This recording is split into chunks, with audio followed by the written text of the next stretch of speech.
Hi, everyone. Good morning. Thank you for joining us today. My name is Vivian Guevara, the Technical and Assistance Program Coordinator at Housing Action Illinois. Can please everybody let me know if you can hear me well? Just raise your hand.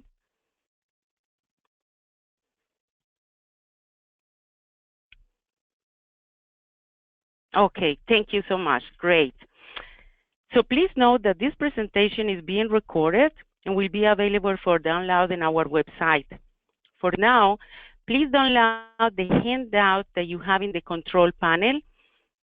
Is the Public Participation Guidebook. So just click on document name and download. If you have any questions, please write your question in the window and I will be sure that our panelists answer it during the presentation. Today's panelist is Sara Delgado, who currently serves as the Community Engagement and Education Manager at the Chicago Area Fair Housing Alliance, known like a CAFA. In this webinar, will be discussed the HUD rule on affirmatively furthering fair housing and the unique role of housing counselors and other service providers. We will include a discussion of tools, resources, and best practices related to affirmatively furthering fair housing. I want to thank our partners, CAFA, Chicago Lawyers Committee for Civil Rights Under Law and Access Living. This webinar series was made possible in part through the Illinois Attorney General National Mortgage Foreclosure Settlement Fund. So, Sara? Thanks, Vivian. Today, I'm going to talk a little bit about affirmatively furthering fair housing and community participation. Thank you all for joining me.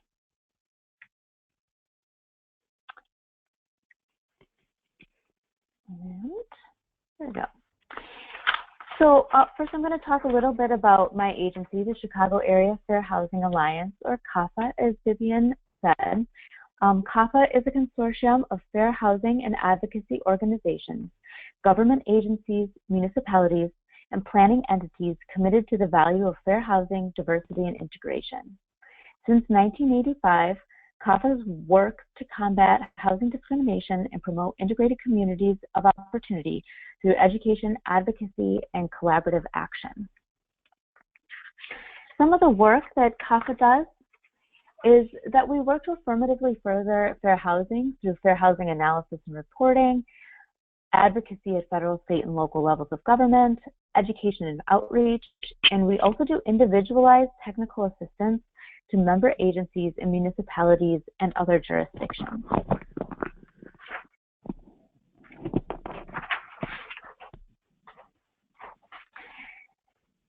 So first, before going forward, I'm going to do a little bit of background on local housing patterns and the need and the history of affirmatively furthering fair housing. As you can see here, this is a map of the Chicago area, the Cook County, and the 7-county region. As many of you know, Chicago region is one of the most segregated region in the nation. So I hope you can all see the map to the left here. Populations are clearly clustered by race and ethnicity. CAFA developed this map as a part of a regional assessment of fair housing, and we compared demographic census data from the 7-county region from 1980 to 2010. The map you see here is from 2010, and unfortunately, it looks almost identical to the map that was made for 1980. These patterns of racial segregation have not changed much over time, despite the growing racial and ethnic diversity of the region over the past several decades. We found that the white and black populations are the most isolated from one another, with 1 out of every 10 residents in the 7-county region living in a municipality that is over 90% white, even though whites make up only 58% of the regional population. A majority of the white residents in the region live in municipalities where black residents make up less than 5% of the population. Okay. And approximately 1 out of 12 black residents live in a municipality that is over 90% black, when black residents make up only 16% of the regional population. It is no surprise that this level of segregation is holding our region back, because it leads to vastly different experiences for those living in predominantly white communities, which are closely correlated with where place-based opportunities exist, whereas predominantly African American and Latino communities have been isolated and experience chronic disinvestment. This is especially relevant today as we see recent ramifications of segregation playing out within the criminal justice system, including police interactions and the race and ethnic-based violence and harassment in the wake of the election. So how did we get here? The segregation exhibited throughout our nation is the direct result of historic government-sponsored policies and programs intended to keep populations separated by race and/or ethnicity. Public and private mechanisms intended to restrict housing choice for minority households, for example, included lending practices such as redlining. The Federal Housing Administration, in an effort to assess the quote-unquote viability of neighborhoods and thus the lending risk, used to use an approach that considered certain racial concentrations as inferior to others. The methodology was used by the Homeowners Loan Corporation to produce residential security area maps for use by the lenders. At this time, areas concentrated by people of color were seen as risky, and mixed-race neighborhoods were considered unstable. The result became known as redlining because of the color used on the map to designate high-risk neighborhoods. Consequently, lenders didn't lend to those neighborhoods hardly at all. Due to this, large swaths of the country were deemed off limits for lending, which greatly restricted wealth accumulation and opportunities for people of color.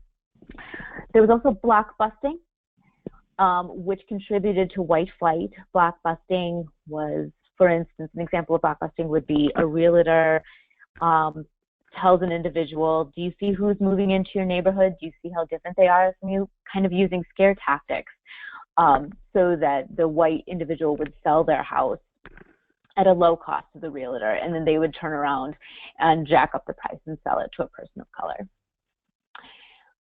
There was also sundown towns, and not to mention the outright violence and rioting against minorities who attempted to integrate.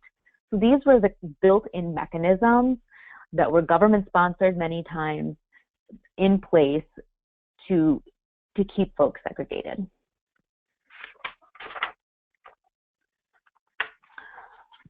The Fair Housing Act was a direct response to the rioting that took place in the 60s as an outcry against the great racial divisions within the country.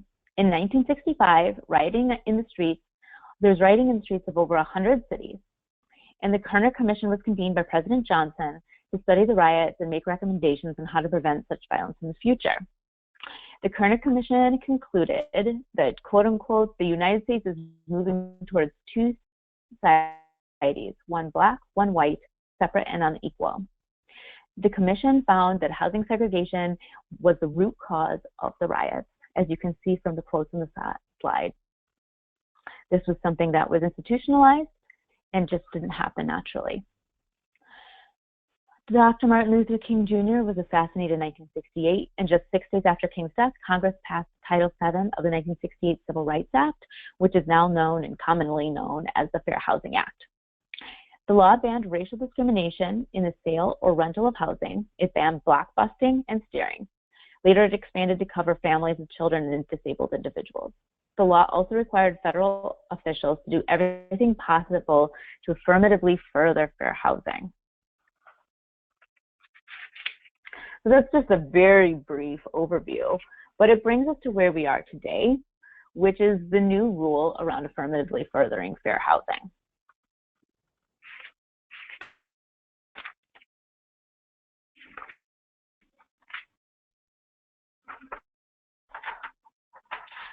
So it means to affirmatively further fair housing.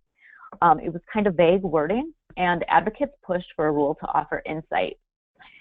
In July of 2015, this final rule was published by HUD, and within this rule, it says it's the duty of affirmatively furthering fair housing can be defined as taking meaningful actions in addition to combating discrimination that overcome patterns of segregation and foster inclusive communities free from barriers that restrict access to opportunity based on protected characteristics.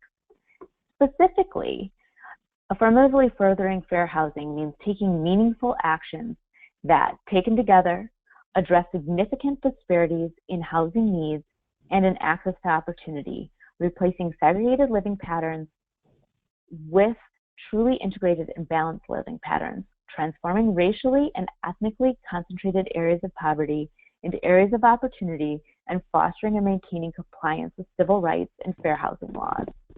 So that's much more detailed than it was in the past, although it doesn't outline what exactly that means. We at least have a basis to go on at this point.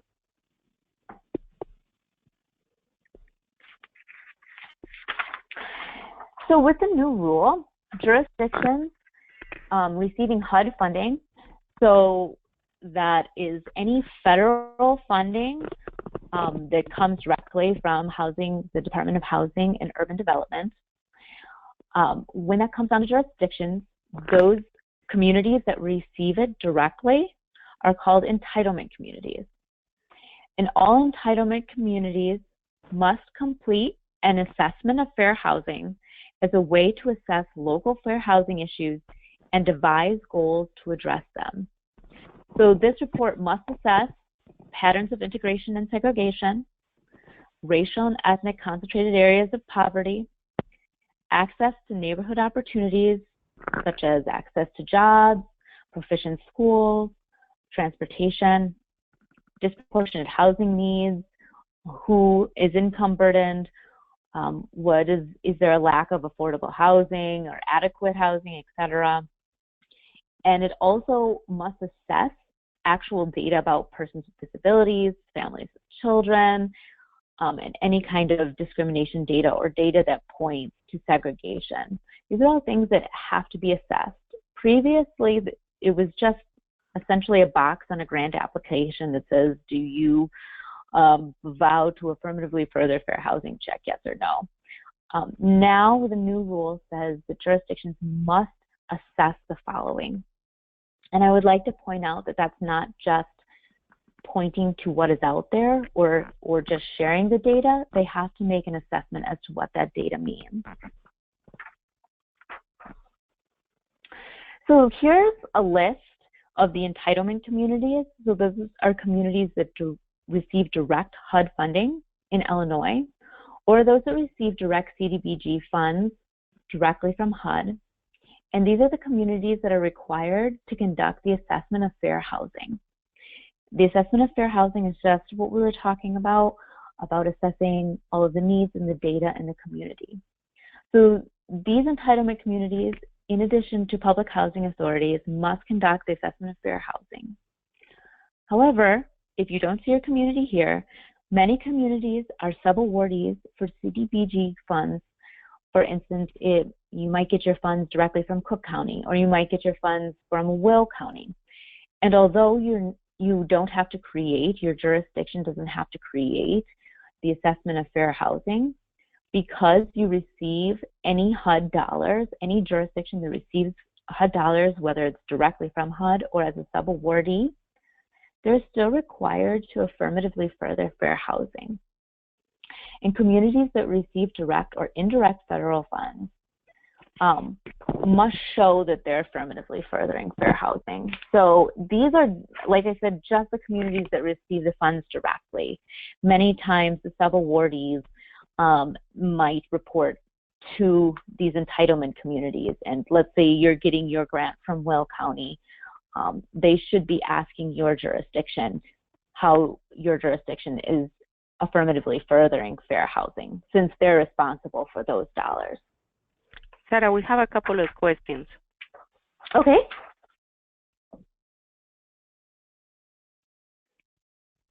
What is income burdened housing?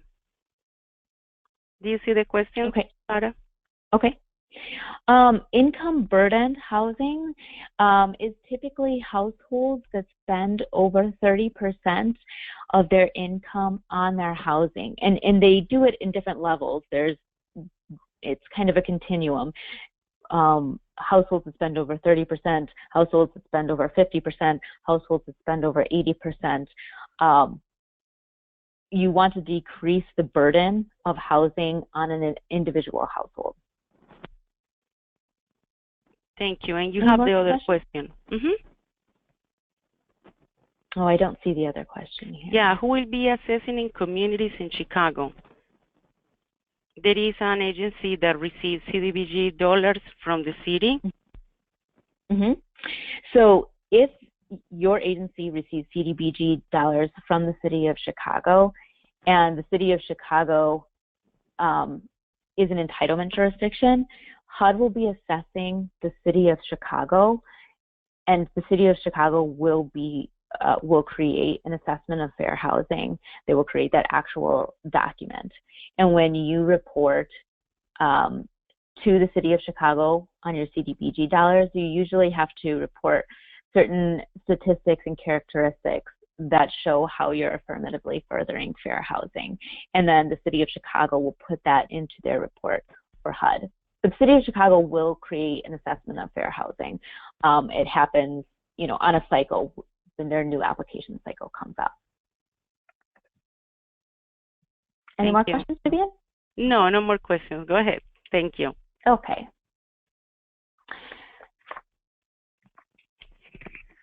So some of the key features of the new Affirmatively Furthering Fair Housing rule, you can see on the screen, but the most important of these features at this point in this discussion are that the rule emphasizes the need for jurisdictions to both invest in racially and ethnically concentrated areas of poverty and also combat discriminatory housing practices and open up housing opportunities in areas with concentrated opportunity.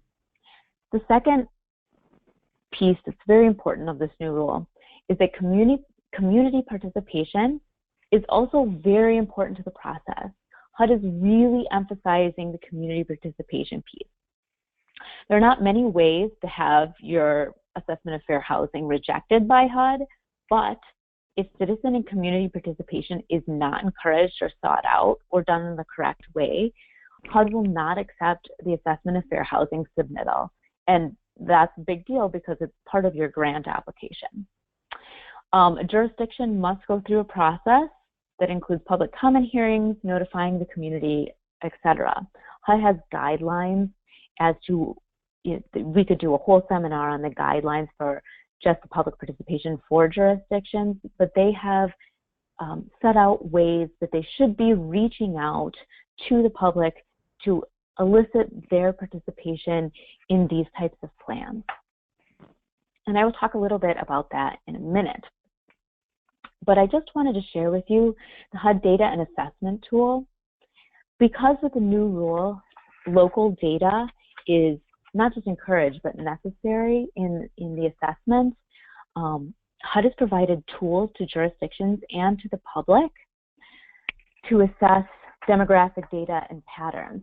And so anybody can go to the URL, shared on the screen, and look at different maps for your jurisdiction. So you go to the URL on the screen, you set the state and the jurisdiction of your map, and you can choose to view the jurisdiction or the region the jurisdiction sits in. There are maps on demographics, opportunity indicators, environmental health, layered with demographics. I believe you can layer some of the maps on top of one another, so you can see, how race and ethnicity overlaps with poverty or school proficiency.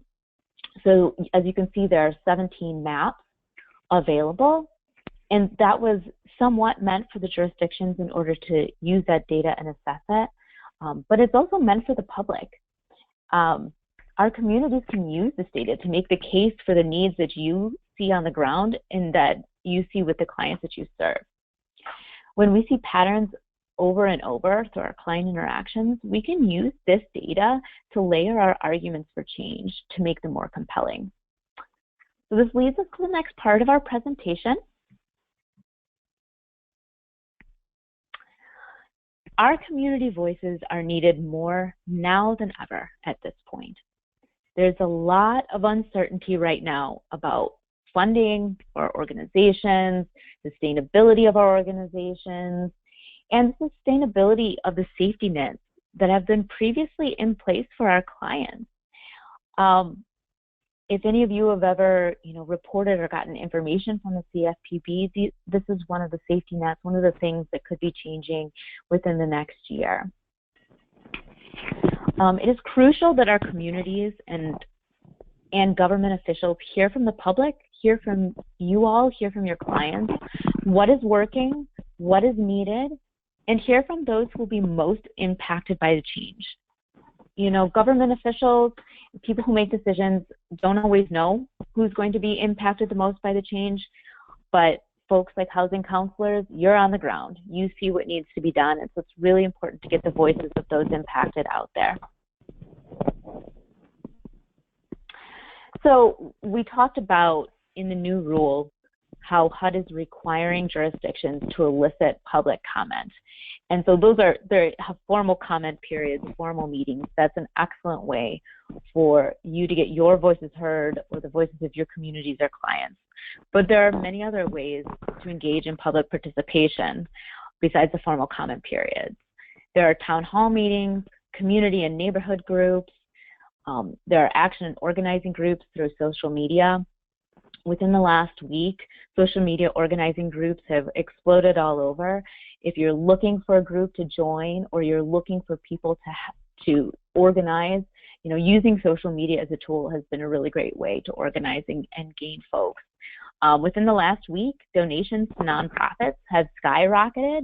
There's a big push for people to join social movements right now. So if you're interested in organizing for your community, speaking out for the needs of your community, now is the time to really jump on that momentum.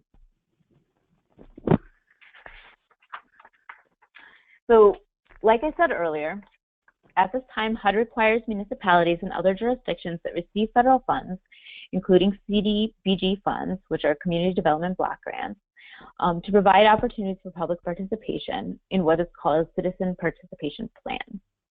And I know Vivian talked about the handout that is offered on the screen. I think you can just click the public participation guidebook. And this is a guidebook that we have put together for folks looking to go and engage in public participation. It's meant as a guide for you. It's meant for folks who want to gather others and teach them to do it.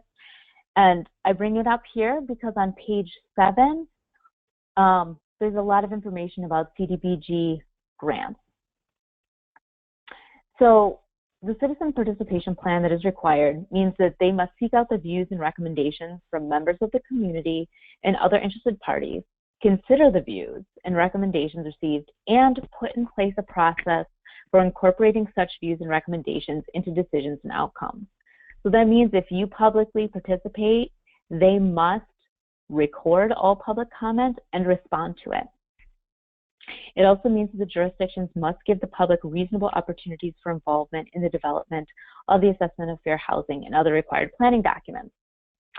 This is required because HUD understands that public input is absolutely critical because community service providers and residents have the best understanding of the needs in their community. Only through community buy-in can we foster inclusive communities. So let's make sure that the right voices are heard at these types of meetings. You may have heard of Nimbyism, not in my backyard. Unfortunately, folks of that mindset can be really good at organizing and getting those folks out to these meetings. So it's important that you as housing counselors and service providers who are working in the community get your voices heard and the voices of your community heard at these meetings as well. So this is just the list. This is also in the guidebook of different ways that CDBG funds have been used, which is especially important because as housing counselors, we sometimes just think about affordable housing or the housing counseling aspect, which is what CDBG funds are used for. But look at all the different ways that they're used. Demolishing vacant or deteriorating buildings, creating accessible rental housing for people with disabilities. These are all pieces that you can weigh in on the public participation piece. Projects funded by the CDBG program must benefit low and moderate income persons, which is something you should know. And it's the opposite of a one-size-fits-all approach. The block grant allows communities to fund a wide range of locally driven projects which meet specific community needs. Like I said, public participation is vital to the CDBG planning process, and CDBG funds are best able to meet community needs when concerned citizens such as yourself and your community members and your community organizations guide the process. I would also like to say it's not just CDBG funds. I mean, that's what we usually think of in terms of housing, but any kind of HUD dollars that come down require a public participation process. There's some more examples of federal community development funds on page 10 and 11 of your guidebook.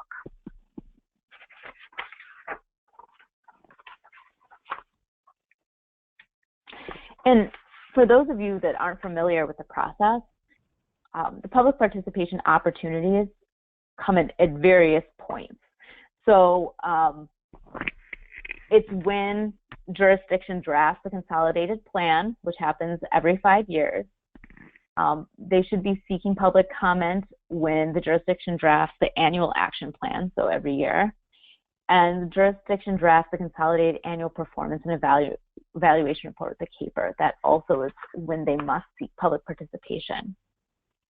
And I'd also like to say that they have to include comments into their report. Sarah, there is a question about if we have a link to the part of HUD's website where people can leave comments. Oh, for your specific jurisdiction or for a specific comment period? Sometimes HUD has comment periods for their own drafts and rules. What's that? I think it depends on what you want to comment on. When HUD has comment periods, they recently closed a comment period on this process, actually, on the new rule process. They have links depending on which process you want to comment on. If you're providing public comment to your jurisdiction, you have to provide a comment to, you can do it in writing, you can send it to your jurisdiction, but I would always suggest sending a copy to your local HUD office as well, since they will be ultimately making the plan when looking at the assessments that the jurisdictions send in. Hope that's helpful. If not, send in your question again, and maybe I can get more specific. No, that's good. Thank you. Okay. So I'd like to say again, even for communities that are not required to prepare an assessment of fair housing or a consolidated plan, those communities that weren't listed on that slide where I listed the entitlement communities, many are still required to affirmatively further fair housing, and there are opportunities to provide public input and hold them to this requirement during other types of public hearings, town hall meetings, other planning meetings, things like that. So especially public meetings that are related to community development, such as when affordable housing development is proposed, or if a highway is proposed, other kinds of transportation, they should be eliciting public comment at those times. And you can get this slide on page 12 in your guidebook. Also, some jurisdictions, many jurisdictions are not great at posting when their public comment periods are, but we have found that many have quote-unquote interested parties lists, which you can sign up your agency or yourself individually to get updates about the public comment period. If your jurisdiction has a website, sometimes you can go there and find that out, or you can just call your jurisdiction directly and ask if there's a list that you can be on to be made aware when those public hearings or public comment periods are open.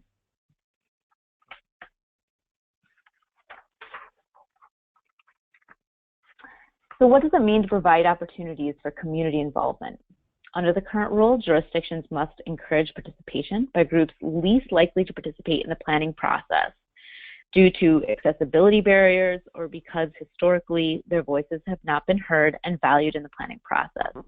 So this includes low and moderate income persons, particularly those persons living in areas designated by the jurisdiction as a revitalization area or a blighted area, and in areas where CDBG funds are proposed to be used. This also includes non-English speaking persons as well as persons with disabilities. This type of outreach can be done by the jurisdiction by connecting with local groups such as service providers, faith communities, and schools that serve these populations and communities, and utilizing a wide range of media outlets to broadcast public participation events. So for those of you working as housing counseling agencies or service providers, you can also partner with your jurisdiction to get the word out to your community about these public opportunities. Not only must groups be encouraged to participate, but they must be provided with the tools to meaningfully participate. This means that jurisdictions should make available HUD-provided data and the drafts of the Assessment of Fair Housing to its residents in a timely fashion. We have found that you often have to remind jurisdictions to do these things. It doesn't come naturally oftentimes, and this is part of a new rule, so it's somewhat of a new structure. And sometimes the public participation piece, even if, let's say, you don't have a specific take on the development that's going up, sometimes your agency, your public participation can be reminding the jurisdictions that the meeting place where they're having public input is not accessible to persons with disabilities or is not accessible by public transportation. All of the meeting facilities should be accessible. So sometimes that's how you as service providers can weigh in. And hold your jurisdiction accountable for these things because they're required by HUD to make this as accessible to the public as possible. So a bit more on accessibility. Again, host the meeting in accessible locations. They should be accessible by both transit and wheelchair accessible. Here are some other ideas that jurisdictions can use to make their public comment and the documents more accessible to everyone. If your jurisdiction knows you have a large ESL population, there should be interpreters or documents in those languages provided as well. A reminder, if your jurisdiction or community is not doing these things, hold them accountable to it, let them know. That can be writing a comment letter. And again, you know, writing a comment letter to your jurisdiction and CCing HUD is always a good idea. So here's just an example of some jurisdictions, organizations and entities the jurisdictions should be seeking input from. So fair housing groups, immigrant groups, disability advocates, schools and parent networks, social service providers, etc., are all folks that they should be reaching out to because they serve communities that are historically underserved and their voices are not heard in this planning process. So one group that's not listed here that probably should be are residents of public and assisted housing developments.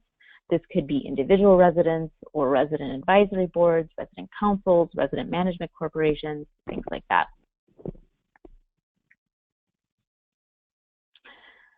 So the Citizen Participation Plan must require the jurisdiction to publish the proposed Assessment of Fair Housing and Consolidated Plan in a manner that affords its residents, public agencies, and other interested parties a reasonable opportunity to submit comments. So the bare minimum is that a jurisdiction must do to direct residents to the plan is by posting summaries in one or more newspapers of a general circulation and by making copies available on the internet on the jurisdiction's official government website, as well as in libraries, government offices, and public places.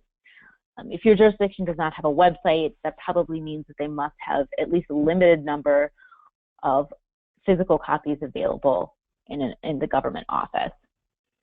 The jurisdiction must hold at least one public hearing during the development of the Assessment of Fair Housing and must allow at least 30 days to receive comments from the residents of the community.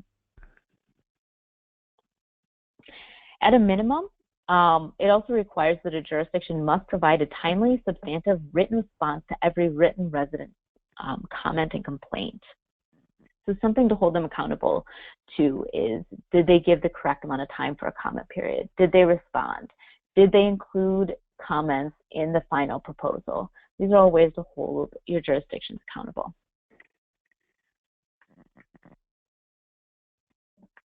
So as a refresher, these are the areas that must be addressed in the assessment of fair housing, and these are the areas that would make sense to weigh in during the public comment period.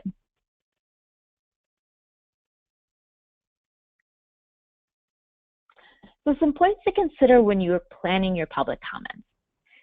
What makes your community unique or gives it character? What are the things that you want to preserve in your community? And what are the threats to preserving that? There's an example of a community who had a vibrant community center in a school. People from all over the community were welcomed there. They had all sorts of programs. It was a very vibrant part of their community. However, the jurisdiction was going to enact zoning laws that made that had parking restrictions on the streets so that folks who only lived in that neighborhood could park there, which in turn would restrict the availability of people able to access that community center. So think about the communities and things that make them unique and what could be a threat to that. Also, core assets that shouldn't change and areas that need improvement.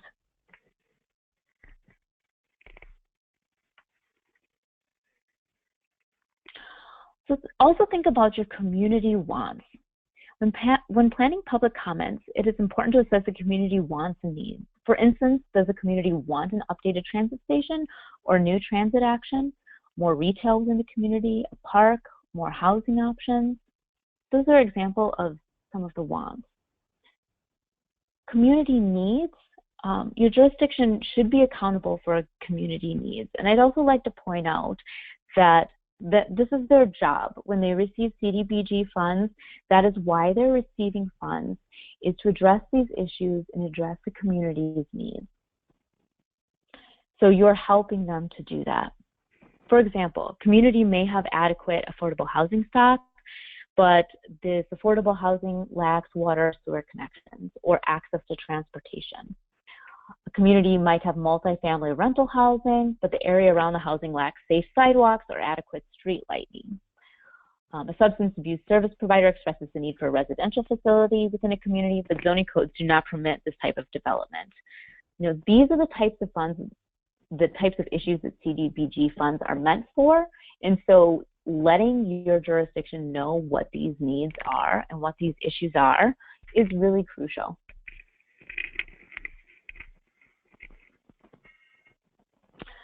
I'd also like to point out that there's a community wants and needs handout on page 9 of the participation guidebook, and there's a little document at the bottom there that, you know, just an example of what you can adapt to use in your own community to maybe identify, if you're working with a client group or a community group, what are the wants and needs of your community. So when you're articulating those wants and needs, providing comment at public hearing is a powerful way to participate in the community planning process and address the community's wants and needs. However, you don't have to speak to have your voice heard. It can be a very overwhelming process to actually speak out at a public hearing, but a written comment is an effective tool as well. You can also attend a meeting in solidarity. Maybe your organization is representing a population and many folks that you serve attend the meeting and stand up in solidarity. That can be a very powerful way as well. And again, here's an example of the wants and needs worksheet that's should be in your guidebook that you can adapt for your own communities. So some tips from public participation. If you do choose to speak during a public hearing, pre-plan your comments. Consider writing an outline and practice your comments in advance. However, this is not a formal presentation, but clarity and coherence are really important. If you're working with a community organization, a coalition, or an informal group of advocates, consider coordinating your comments. This is especially important if the rules of your jurisdiction have time limits on how long folks can talk. Then maybe you can get several people from your organization to talk about many different aspects. Planning comments together can enable a group to address a wider range of issues. Each person can address a different aspect or element. For example, one person can talk about your community needs, sharing data and assessment results. Another person can provide examples of successful projects, and someone else could address any misconceptions about the types of projects you'd like to see. The strategy is particularly effective, again, when time is limited. So think about ways to present your proposals as a community asset. That really gets people. If you can show people from the beginning how this will benefit your community as a whole. Learn about any local rules for comment. Do you need to register to speak? Sometimes there's a sign-in sheet for people to register. Should you get there early to make sure you're on the list or you're all together? Will you have a limited time for comment? How long will the public hearing last? Try to speak or write clearly and conversationally. How can you present your ideas in a way that people will relate to? And what will other commentators and decision makers already know? Those are some things to think about. Also, stay away from acronyms. I know that in the service industry, we have a lot of acronyms in our lives, and sometimes we forget that not everybody speaks in acronyms, like in the social service industry.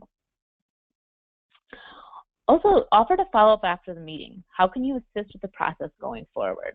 If your jurisdiction is really lacking in information or understanding in one way, does your agency have local data that you can provide? HUD actually really encourages jurisdictions to elicit local data, even submitted from housing counseling agencies or other service agencies that collect that local data, because that says a lot about your individual community, much more than the maps that HUD provides can tell you.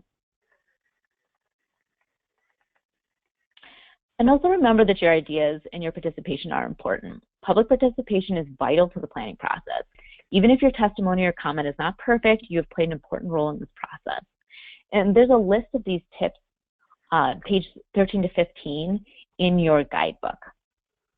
And I know this might not be new information for all of you, but we really want this guidebook to be a tool, not just for you all on the call, but for you to engage your communities in participation. Also, this guidebook is a working process for CAFA. We want to know how it can be the most helpful and the most effective to you all and how you're going to use it. So we would appreciate any feedback on the guidebook that you may have. My information will be at the end of the slideshow, but I just want to put that out there. If you see things that should be added or you think this would be really useful to you in a certain way, if something were to be added or subtracted, please let us know, because we really want this to be a tool for you all. All right, so while you're preparing for a public meeting, make sure you prepare your staff, your community members, your clients to deal with pushback and aggression, now more than ever. We've seen a lot of ugliness at community meetings within the last year, so make sure that those who are speaking know about the possibility of the pushback. Prepare folks for that. This type of reaction and mindset is really prevalent at this time, but be creative about layering your components of support by partnering with non-traditional entities, such as public health providers, hospitals, policy advocates, attorneys, educators, faith-based groups, fair housing advocates, so that you can give different views of your issue.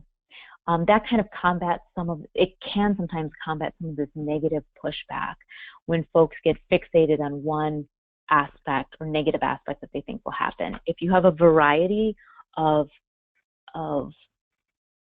views on the subject, sometimes that can diminish this kind of angry aggression at the meeting. And if you need ideas of who to partner with, feel free to contact me at CAFA, and we can help you maybe brainstorm some ideas. In some instances, we may be able to partner with you directly and support your services or support your public comment.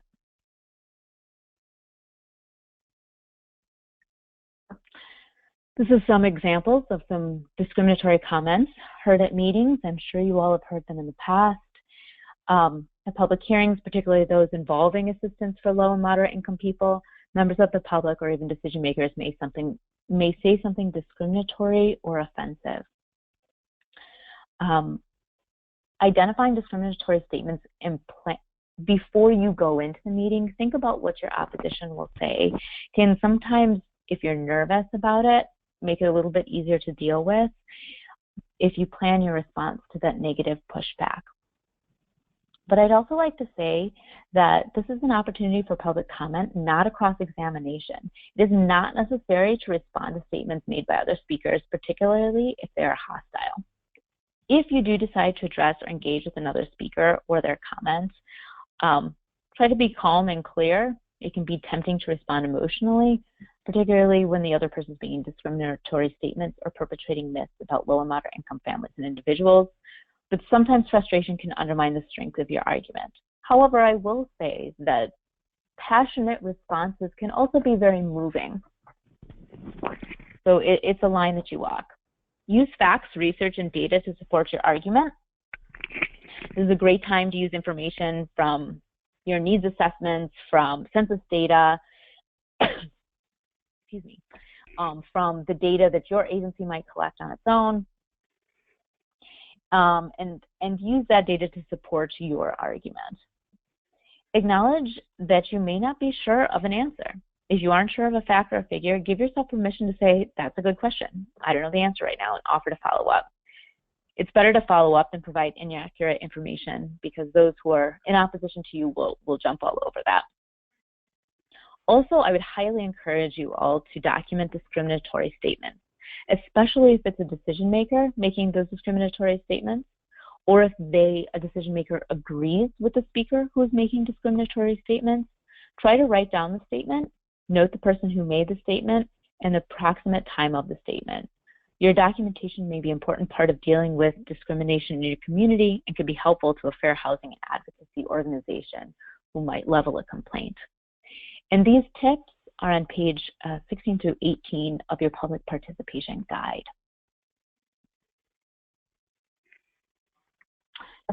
So now I'm going to open the floor up to any questions. This is my contact information here, and my colleague Patricia Fran. We welcome all of your feedback, and especially about the guidebook. We really want it to work for you all. So if anyone has any questions, please let me know.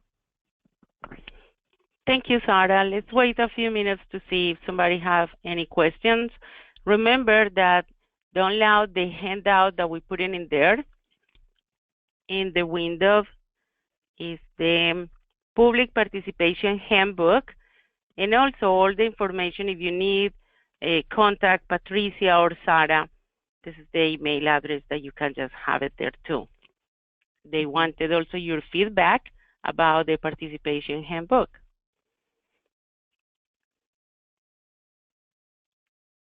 So this is the time for questions. But Sarah, I think it has been a lot of information right now. And it is. It's a lot of information. Yes. So we are going to upload this PowerPoint presentation in our website, and we can later on. So if you have any questions, so please shoot an email to Patricia or Sarah, and I'm sure that they can help you with anything that you need. Right, Sarah? Absolutely. Let us know. And again, if your agency wants to engage in public comment and you're looking for partners or ideas of who to partner with, that's another thing that we can help you with. We really want you to feel empowered to participate in this public participation effort. Yeah, that's great. So thank you so much for all your information, Sarah, and again to CASFA and Chicago Lawyers Committee for Civil Rights Under Law, Access Living, the Attorney General Office that allows to do these type of webinars. And I don't think so we have any questions right now. So we're going to leave it like that, right?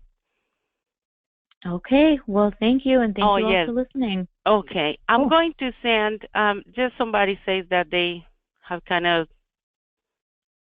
yes. No, just the question that I got is about the handout again. So if you have a difficult to download to your computer, I'm going to make sure to send it to you, and also we are going to put it in our website, so you're going to have it as well with this presentation. Okay? Thank you so much, everyone, and have a good rest of the day. Thank you, Sarah. Thank you So much. Thank Take care. you. Bye-bye. You too.